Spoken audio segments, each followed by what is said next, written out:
भाजपचे नेते किरीट सोमय्या यांनी बोरिवलीमध्ये कांदळवन कार्यालयाला भेट दिलेली आहे। कांदळवन कापणी आणि बेकायदेशीर बांधकामांच्या संदर्भात थेट कांदळवन कापून बेकायदेशीररित्या जमिनीची निर्मिती करण्यात आल्याचा त्यांचा आरोप आहे।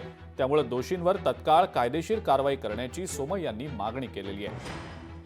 बोरिवलीतील कच्ची मैदान आणि आसपासच्या परिसरातल्या कांदळवनाची कापणी करत बेकायदेशीर बांधकामांबाबत त्यांनी आढावा घेतला आणि या दौऱ्यामध्ये बोरिवलीचे आमदार संजय उपाध्याय आणि माजी आमदार सुनील राणेंसह मोठ्या संख्येने भाजप कार्यकर्ते उपस्थित होते।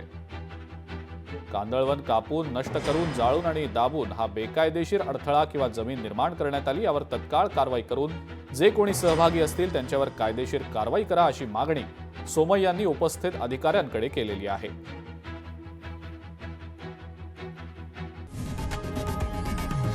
लोकशाही मराठी ऐका, पहा, जागरूक रहा।